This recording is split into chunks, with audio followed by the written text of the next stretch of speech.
Assalamualaikum warahmatullahi wabarakatuh. Nama saya Ika Amelina Haraka. Saya adalah guru biologi di SMA Negeri 20 Sipiro dan saat ini sedang mengikuti PPG dalam jabatan kategori 1 gelombang kedua LPTK Universitas Negeri Medan. Dan pada saat ini, Selasa 13 Juni 2023, saya sedang melaksanakan uji kinerja praktek pembelajaran. Selamat menyaksikan.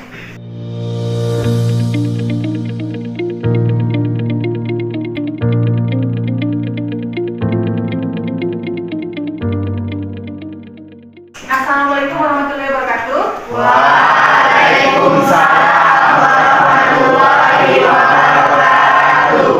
Bagaimana kabarnya hari ini?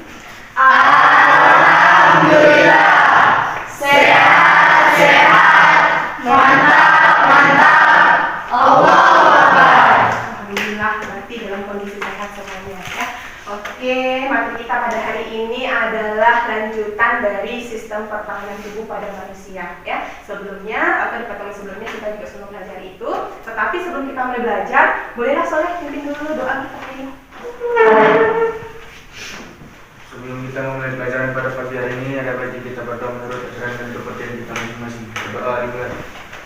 Bismillahirrahmanirrahim. Rabbi shrah li sadri wa yassir li amri wahlul 'uqdatam min lisani yafqahu qawli. Rabbana zidna ilma warzuqna fahma wa amalan sholihan wa ilman nafi'an. Walhamdulillahirabbil alamin. Terima kasih Soleh sudah membawakan doa pada hari ini. Oke, tapi sebelumnya Ibu absen dulu ya kehadirannya. Soleh, ada yang tidak hadir? Tidak ada. Ada semua ya? Tidak semua. Alhamdulillah ya, mudah-mudahan di pertemuan kita selanjutnya juga selalu ada seperti ini ya, supaya kita tetap semangat ya kan, tidak ada yang sakit gitu ya. Oke, sama seperti yang tadi Ibu jelaskan bahwa hari ini kita akan melanjutkan materi kita tentang sistem pertahanan tubuh. Tetapi sebelumnya Ibu mau bertanya, kalian pernah mengalami alergi? Pernah ya. Kira-kira menurut kalian apa sih penyebab dari alergi? Siapa yang bisa? Ya, ada boleh? Bisa jadi dari alergi makanan atau minuman. Bisa jadi karena makanan ataupun minuman. Iya, benar, boleh. Ada lagi? Ada lagi yang bisa kira-kira? Ada? Ya, Arifin boleh? Silakan Arifin.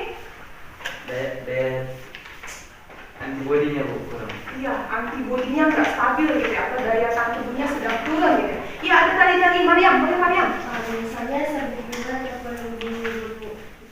Berarti penyebabnya karena serbuk bunga ataupun bulu-bulu dari hewan. Ya, memang sih kalau kita berbicara tentang alergi, ini adalah kondisi di mana tubuh kita memberikan reaksi, ya kan? Reaksi yang tidak seharusnya. Karena apa? Ternyata ketika zat-zat yang kalian sebutkan tadi masuk ke dalam tubuh kita, tetapi tubuh kita menganggap itu adalah musuhnya, ya kan? Makanya datang dia reaksi alergi. Bisa nanti menjadi batuk-batuk, bersin-bersin, atau gatal-gatal, atau justru muncul dia bisulan. Kan itu semuanya adalah tentang reaksi alergi. Dan ini nanti ini yang akan kita pelajari ketika nanti kalian bekerja secara berkelompok. Ya. Kemudian untuk motivasi hari ini, Ibu berbagi informasi. Ya. Kalian tahu penyakit campak? Tahu. Ya. Pernah menderita campak? Pernah. Ya kan? Menurut kalian apa sih campak itu?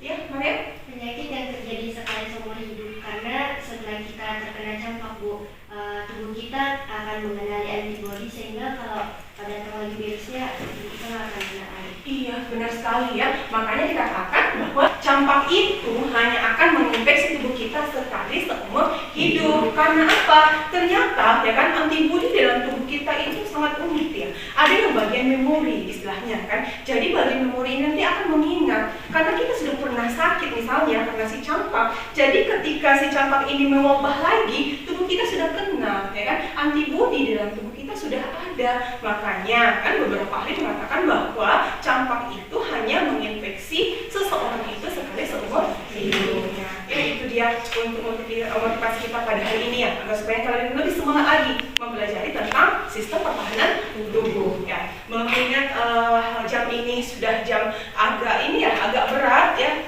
Bolehlah sebelum kita memulai pembelajaran kita ice breaking dulu, ya kan? Jadi untuk ice breaking kali ini kita lakukan tepuk pagi, siang dan malam. Ya, kalau Ibu bilang pagi kita tepuk 2 kali, ya kan?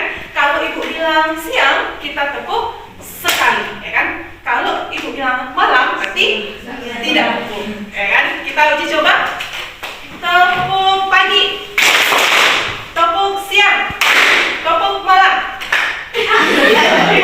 Konsentrasi ya. Kita ulangi. Tepuk pagi, tepuk siang, tepuk malam. Oke, kita ulangi ya. Tepuk siang, pagi, malam. Sekali lagi ya. Tepuk siang, tepuk malam, pagi, siang, malam. Oke. Lagi ya. Tepuk pagi, malam.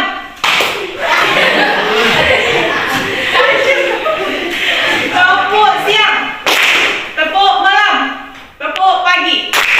Oke, terima kasih. Konsentrasi ya, oke lah. Kabarnya sudah refresh ya. Berarti sudah semangat kita untuk memulai pembelajaran pada hari ini ya. Oke, sebelumnya silakan perhatikan di LED Ibu sudah membuatkan tujuan pembelajaran ya.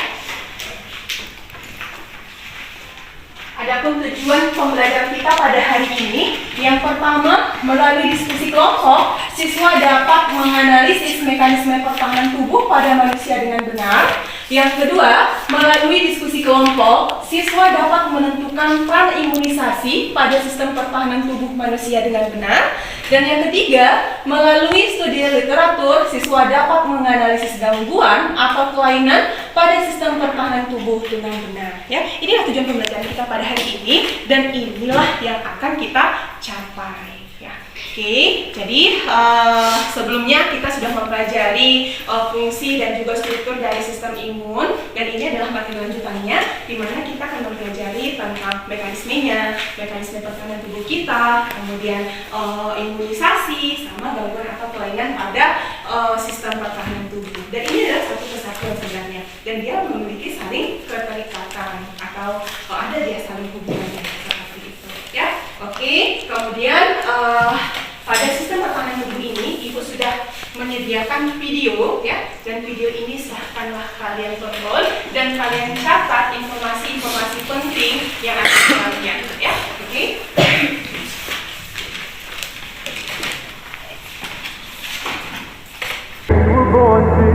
Heard them say it. Take me to the shower like a dog in the shining light. Halo semua, kali ini kita akan belajar tentang pembentukan antibodi. Yuk belajar sama-sama.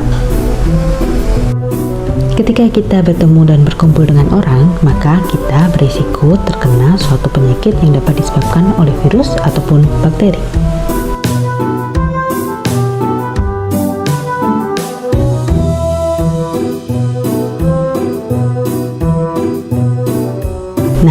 Ketika virus atau bakteri masuk, maka tubuh kita secara alami memiliki 3 sistem pertahanan tubuh.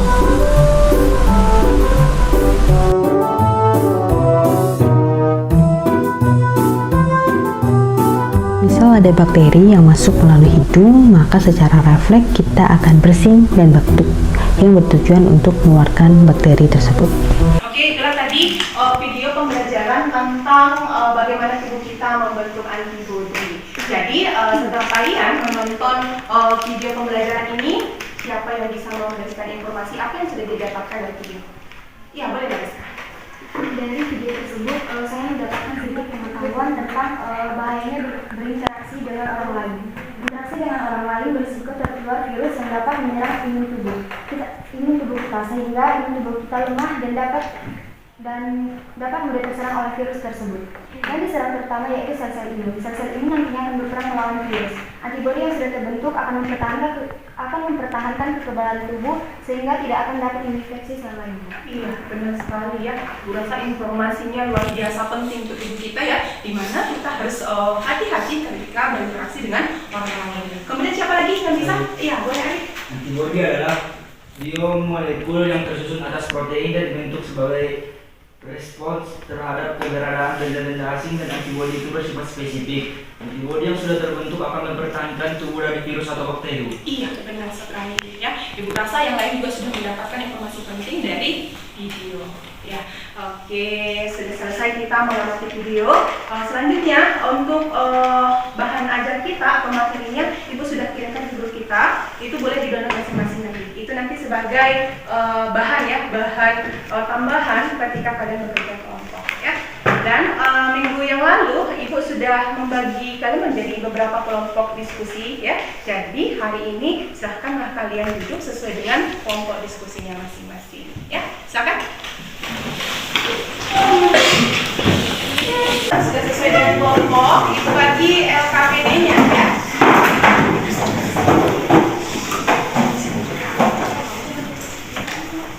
LKPD ini kelompok 1 ya.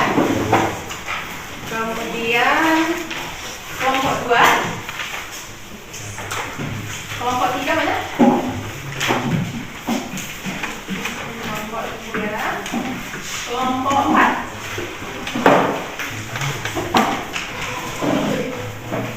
Terakhir kelompok 5 ya. Tapi sebentar Ibu akan menyampaikan tata cara pengisian untuk LKPD-nya. Coba diperhatikan. Di sini sudah ada beberapa lembar ya. Yang lembar 4 papernya. Kemudian nanti kalian isikan nama kelompok kalian, sudah disediakan dia isiannya ya. Setelah itu coba kalian perhatikan. Di sana sudah lengkap dia mulai dari kompetensi dasarnya sampai ke langkah kerjanya. Langkah kerjanya ada 4, berarti kalian bekerja sesuai dengan langkah-langkah ini. Baru di belakang sudah disediakan dia wacana dan juga pertanyaan-pertanyaan. Itulah yang akan kalian kerjakan pada diskusi kali ini. Ya, untuk bahan diskusinya sendiri, kalian boleh menggunakan berbagai bahan yang relevan nantinya, berbagai sumber yang relevan. Gunakan laptop, HP, ya kan? Intinya semuanya adalah untuk mencari bahan-bahan atau sumber-sumber yang relevan yang berkaitan dengan bahan diskusi. Ya, oke, silakan dikerjakan. Ibu berikan waktu 20 menit. Oke, di sana.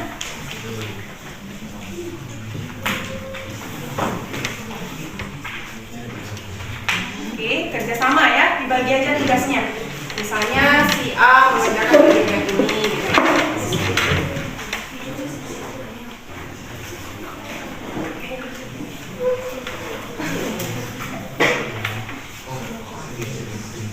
Oke, bisa enggak? Boleh masing-masing digunakan nak. Ada HP, gunakan HP.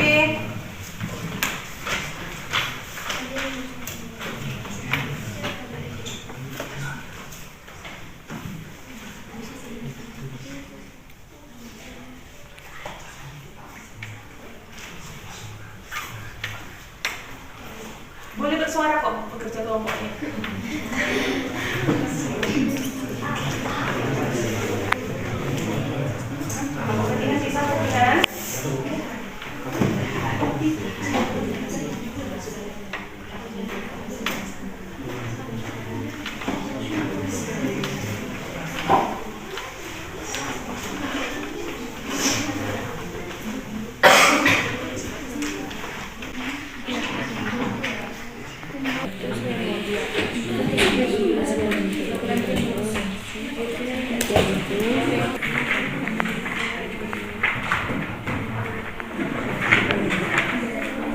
Tugas-tugasnya setiap kelompok tidak boleh menjadi tugas sama-sama kerjakan.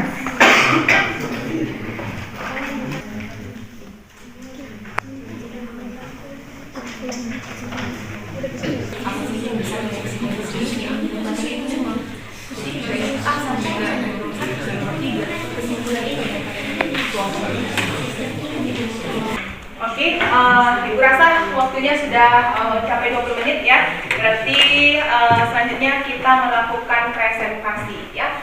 Untuk mempersingkat waktu kita, silakanlah kelompok 1. Assalamualaikum warahmatullahi wabarakatuh. Waalaikumsalam warahmatullahi wabarakatuh. Kami dari kelompok 1 akan mempresentasikan hasil diskusi kami tentang sistem kekebalan tubuh. Pada teman saya dipersilahkan. Apa itu sistem kekebalan tubuh? Dalam melawan COVID-19, menjaga sistem imunitas atau sistem kekebalan tubuh adalah hal yang diperlukan. Namun, apa itu sistem kekebalan tubuh? Sistem kekebalan tubuh adalah kemampuan tubuh untuk melawan patogen atau mikroorganisme yang mampu menyebabkan penyakit.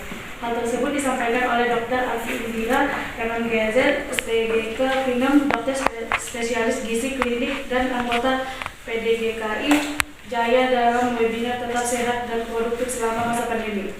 Nutrisinya apa? Oleh PDGKI Jaya bersama Presenus KABI yang dihadiri di Kompas.com Kamis 2 September 2021. Dalam acara tersebut, Dr. Alfi menjelaskan bahwa sistem kekebalan tubuh dibagi menjadi dua bagian, yakni sistem imun eksternal dan sistem imun internal.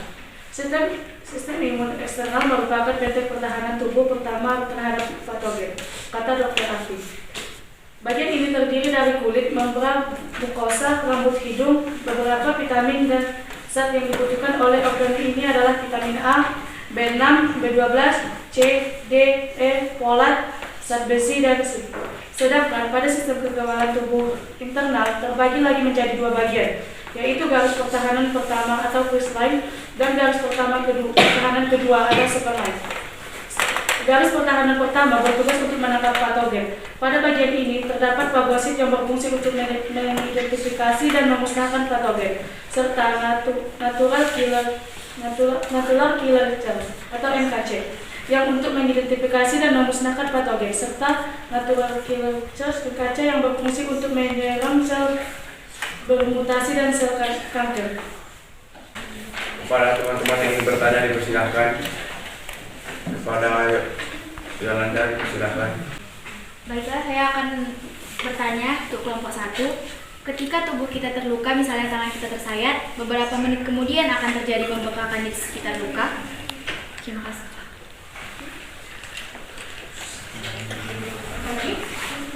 Apakah masih ada yang ingin bertanya?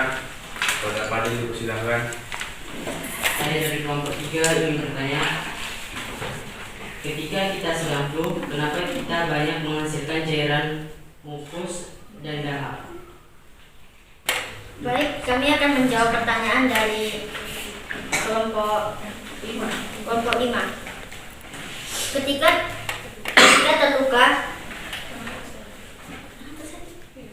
terluka, tangan tersayat, beberapa menit kemudian terjadi pembekakan di sekitar luka.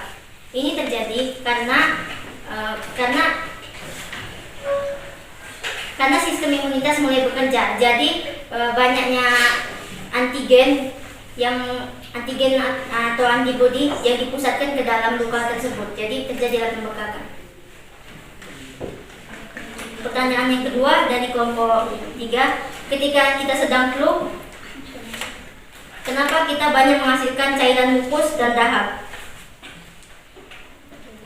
Jawabannya, karena cairan mukus dan dahak itu berfungsi untuk membersihkan saluran pernapasan yang terkena virus.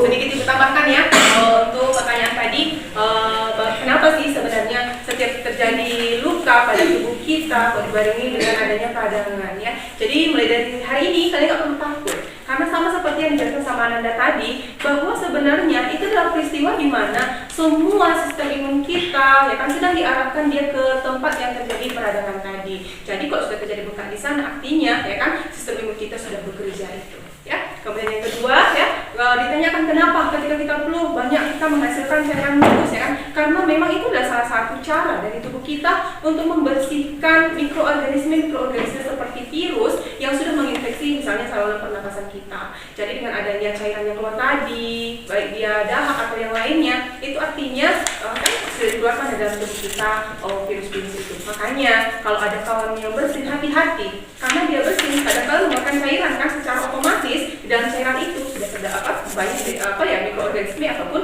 virus ya. Makanya dari hari ini hati-hati ya. Oke, kelompok Asata silakan ditutup. Mungkin sekian dari kelompok kami. Assalamualaikum warahmatullahi wabarakatuh. Assalamualaikum warahmatullahi wabarakatuh. Waalaikumsalam warahmatullahi wabarakatuh.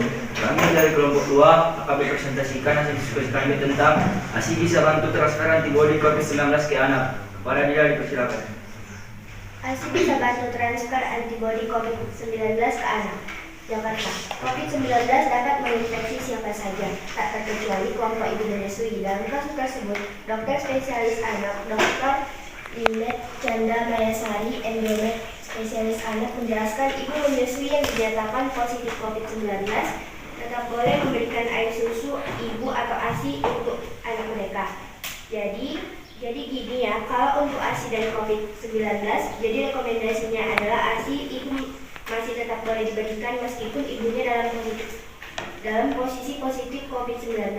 Jelas Dr. Chandra pada program live di Detik.com. Hal tersebut dapat disebabkan karena virus COVID-19 tidak dapat tertransmisi lewat ASI. Karena COVID-19 sendiri itu tidak penyakitnya ya, umumnya virus itu nggak ada tertransmisi lewat ASI. Tambah Dr. Chandra. ASI yang berasal dari ibu pasien COVID-19 justru dapat menyalurkan antibodi kepada anak. Ibu menyusui juga tetap boleh divaksin, tidak ada larangan soal itu. Jadi kalau ibunya sakit, itu sebenarnya itu kan di dalam tubuhnya selain ada kumannya, sebenarnya badannya juga sudah terangsang untuk memproduksi antibodi. Jadi justru biasanya ASI itu bisa saja itu sudah mengandung antibodi terhadap virusnya itu, ungkap Dr. Chandra. Yang pertama, analisis data.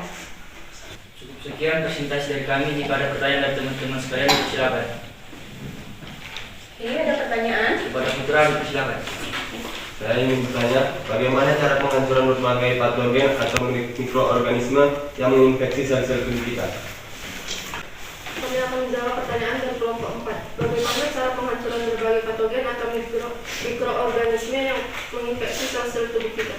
Sistem imun bekerja apabila mikroorganisme terdeteksi masuk menyerang tubuh. Maka sistem imun membentuk semacam DKG untuk menghalangi serangan bahaya tersebut.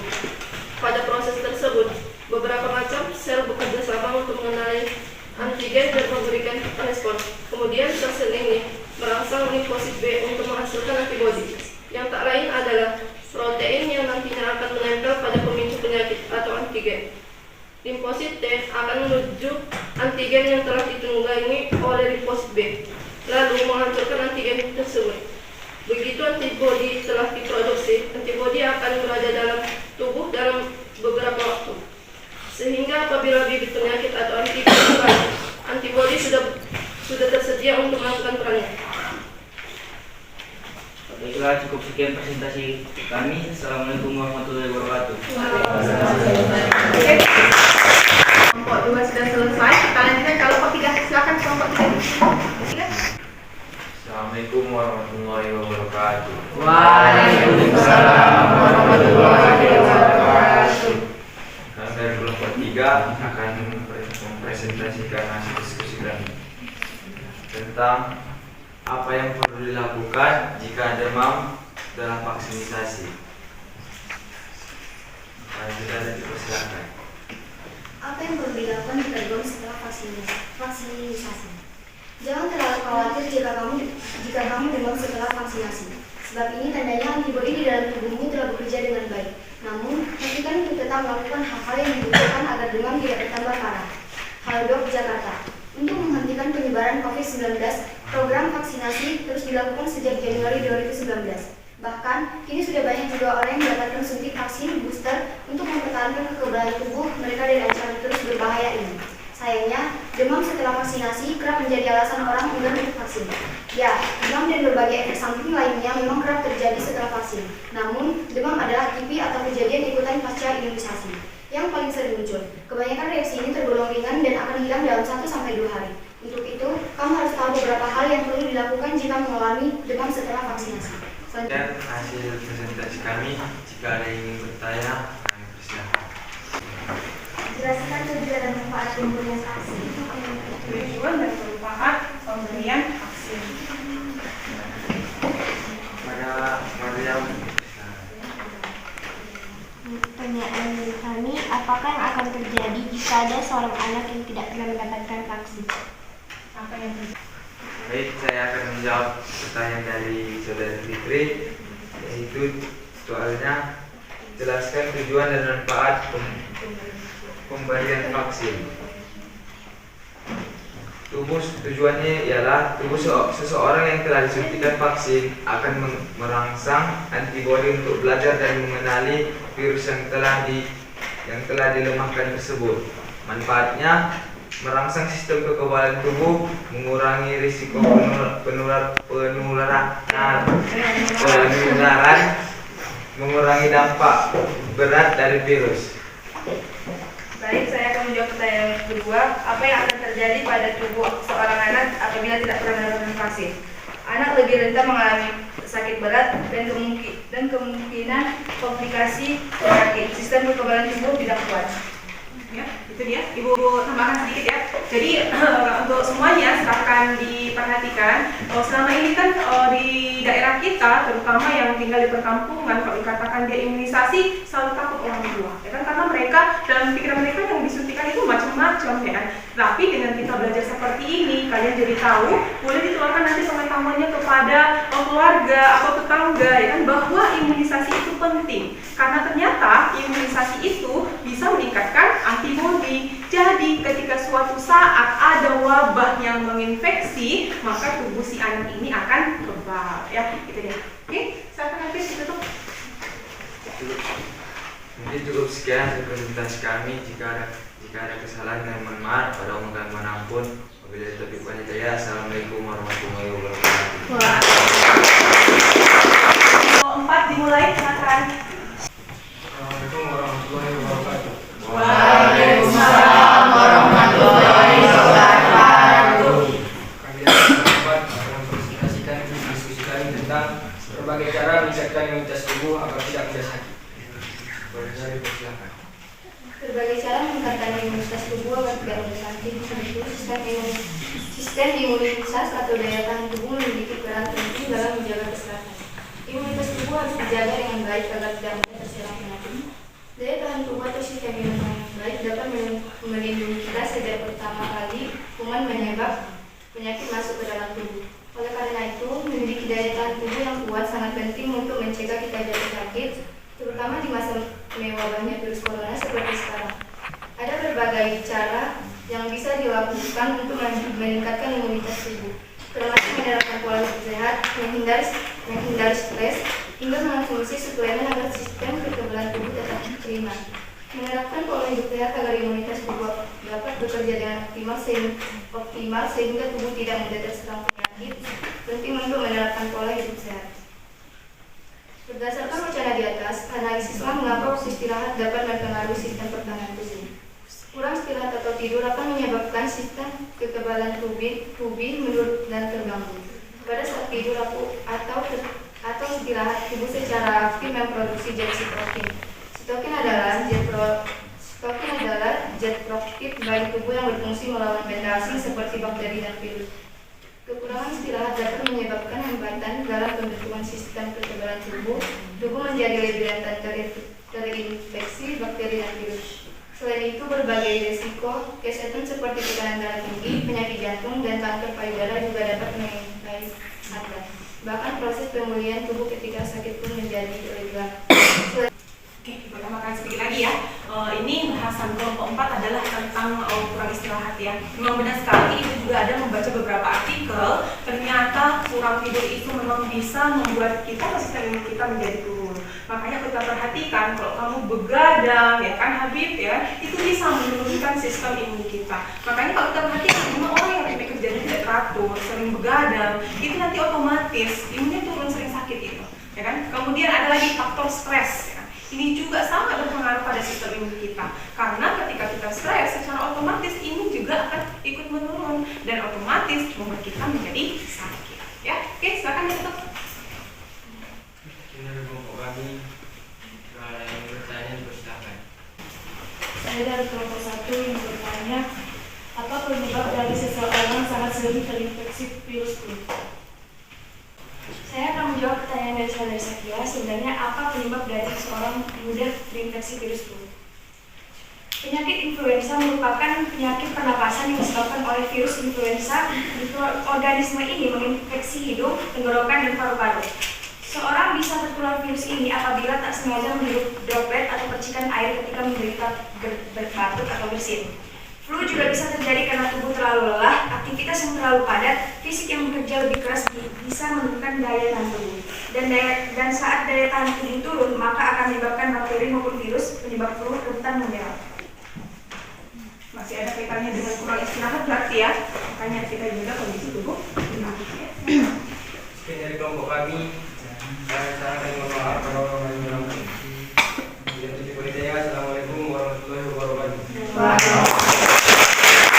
Assalamualaikum warahmatullahi wabarakatuh. Waalaikumsalam warahmatullahi wabarakatuh. Kami dari kelompok 5 akan mempresentasikan hasil studi tentang HIV atau AIDS. HIV atau Human Immunodeficiency Virus adalah virus yang merusak sistem kekebalan tubuh dengan menginfeksi dan menghancurkan sel CD4. Jika makin banyak sel CD4 dengan daya tahan tubuh akan makin melemah sehingga rentan diserang berbagai penyakit. HIV yang tidak segera ditangani akan berkembang menjadi kondisi serius yang disebut AIDS atau Acquired Immunodeficiency Syndrome. AIDS adalah stadium akhir dari infeksi HIV. Pada tahap ini kemampuan tubuh untuk melawan infeksi sudah hilang sepenuhnya. Penularan HIV terjadi melalui kontak dengan cairan tubuh penderita seperti darah, sperma, cairan vagina, cairan anus, serta ASI. Perlu diketahui, HIV tidak menular melalui udara, air, keringat, air mata, air liur, gigitan nyamuk, dan sentuhan fisik. HIV adalah penyakit seumur hidup. Dengan kata lain, virus HIV akan menetap di dalam tubuh penderita seumur hidupnya. Meski belum ada metode pengobatan untuk mengatasi HIV, tetapi ada obat yang bisa memperlambat perkembangan penyakit ini dan dapat meningkatkan harapan hidup penderita. Tambahkan sedikit ya, ini tentang penyakit HIV/AIDS yang ternyata sudah masuk dia ke dalam golongan imunodefisiensi ya, dimana kalau dikatakan dia imunodefisiensi, tubuh kita itu sama sekali nanti tidak akan menghasilkan antibodi atau dia dayanya menurun, sehingga nanti ketika sudah terjadi kerusakan maka tubuh kita akan mengalami komplikasi. Karena apa? Semua antibodi itu tidak akan mampu menahan invasi atau infeksi dari berbagai macam mikroorganisme. Makanya perhatikan hati-hati ya kan, terutama terhadap HIV/AIDS karena sampai saat ini belum ada ditemukan vaksin ataupun obat-obatan yang bisa mempertahankan hidup bagi penderita dari HIV/AIDS ya. Oke, itu dari persilakan. Sorry itu. Baik, cukup sekian dari kelompok kami. Kalau ada salah kami mohon maaf, pada waktu mohon ampun. Assalamualaikum warahmatullahi wabarakatuh. Itulah tadi semua presentasi dari diskusi kelompok ya, dan ibu rasa semua hasilnya luar biasa dan ini sudah memberikan apa ya, materi yang paling penting untuk kita sehingga apa ya, apa yang kita pelajari hari ini bisa kita terapkan dalam kehidupan kita nantinya ya. Jadi untuk selanjutnya karena kita sudah selesai presentasi, kalian juga sudah ibu rasa sudah paham tentang apa ya, topik masalahnya, sudah dapat solusi, maka selanjutnya kita akan melakukan evaluasi ya. Tetapi sebelum kita melakukan evaluasi, silahkan pindah ke barisan masing-masing ya. Oke, ibu rasa waktu 2 menit, silahkan. Oke, untuk soal evaluasi ibu sudah kirimkan ke grup, silahkan dikerjakan, jangan kerja sama ya, kerjakan masing-masing. Oke, silahkan.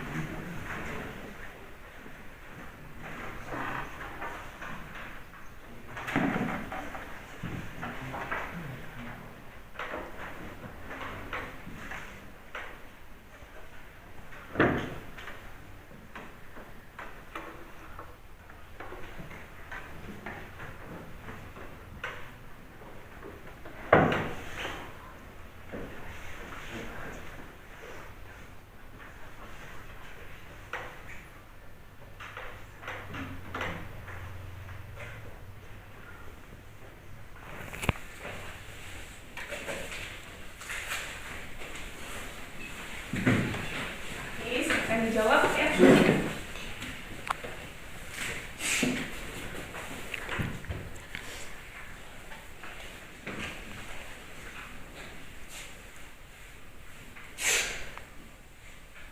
Oke, baru 1 orang yang selesai, Arifin ya.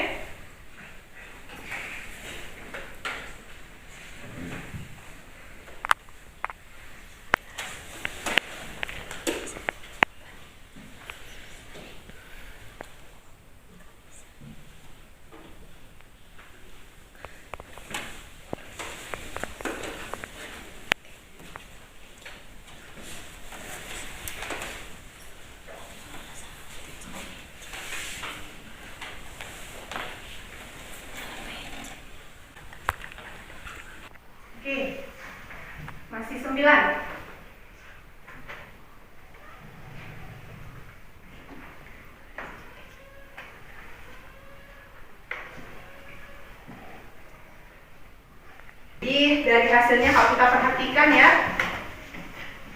Coba yang benar semua siapa? Ada berapa?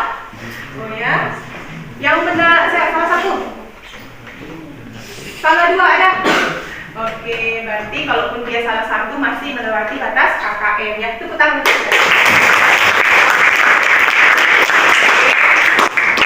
Artinya dari hasil evaluasi ini kita bisa melihat bahwa kalian sudah memahami materi kita pada hari ini ya. Tetapi sebelumnya bolehlah kita buatkan kesimpulan dari materi kita hari ini. Siapa yang bisa memberikan kesimpulan tentang materi? Ya, boleh Saud, silakan. Dari materi ini kita menyimpulkan mekanisme sistem pertahanan tubuh ada dua, yaitu pertahanan tubuh non spesifik dan spesifik. Yang non spesifik ialah bekerja dengan cara mengenali dan menyerang segala macam antigen yang masuk ke dalam tubuh.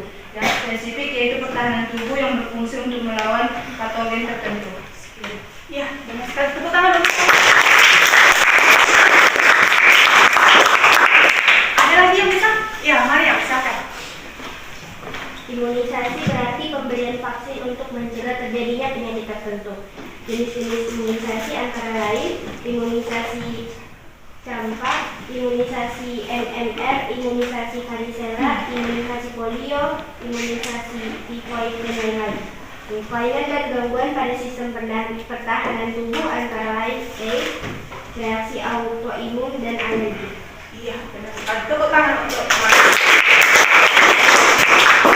berlangsung kesimpulan materi kita pada hari ini. Dimulai dari yang pertama, sistem atau mekanisme pertahanan tubuh. Mekanisme pertahanan tubuh itu ada dua, mekanisme pertahanan apa dia? Non spesifik dan spesifik. Mekanisme pertahanan tubuh non spesifik ada dua, yang eksternal dan yang internal. Sementara kalau dia yang spesifik atau yang adaptif ada dua juga, yaitu mekanisme pertahanan tubuh spesifik seluler sama pertahanan tubuh spesifik humoral. Itu dia, ya kan? Kemudian ada juga imunisasi. Imunisasi ini sangat disarankan kita lakukan karena dengan imunisasi maka antibodi kita akan semakin meningkat dan kita akan terhindar dari wabah atau infeksi dari virus ya. Kemudian yang terakhir, gangguan atau kelainan pada sistem pertahanan tubuh, ada dia yang yang imunodefisiensi dan ada juga yang autoimun ya. Jadi dari materi ini diharapkan kalian dapat mengambil manfaat sehingga kalian tahu bagaimana cara menjaga kondisi tubuh kita supaya kita tetap sehat dan terhindar dari segala penyakit. Itu dia untuk kesimpulan hari ini. Dan selanjutnya refleksi ya. Kita lakukan refleksi dulu. Kita lihat bagaimana perasaanmu setelah belajar tentang sistem imun ya. Siapa yang bisa memberikan refleksi? Ya, Fitri, silakan. Menurut saya pembelajaran hari ini sangat menyenangkan. Dalam pelajaran materi ini kita mencari tahu tentang mekanisme pertahanan tubuh dan peran imunisasi pada sistem pertahanan tubuh manusia. Iya, mudah-mudahan yang lain juga merasa senang ya. Ada lagi yang bisa memberikan refleksi? Ya, Ferdinand, silakan. Materi ini sangat bermanfaat dan sangat menyenangkan karena bermanfaat juga bagi kita agar kita tahu untuk menjaga diri kita sendiri. Ya, terima kasih.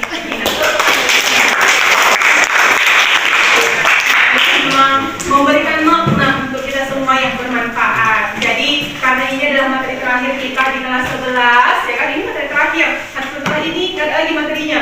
Nanti di kelas 12 ya. Jadi Ibu beritahukan hari ini bahwa untuk pertemuan selanjutnya kita akan melakukan penilaian harian ya tentang sistem pertahanan tubuh. Jadi seperti biasa akan dipelajari lagi mulai dari pertemuan sebelumnya sampai ke hari ini.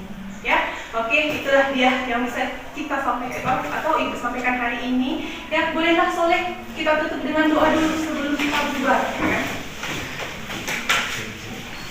Sebelum kita mengakhiri pelajaran pada pagi hari ini, kita berdoa menurut pelajaran itu percaya kita masing-masing. Doa dimulai. Bismillahirrahmanirrahim. Subhanallahumma wa bihamdika asyhadu an la ilaha illa anta astaghfiruka wa atubu ilaik. Oke, terima kasih Soleh. Demikianlah kegiatan belajar kita pada hari ini. Kita lanjutkan di pertemuan selanjutnya. Assalamualaikum warahmatullahi wabarakatuh.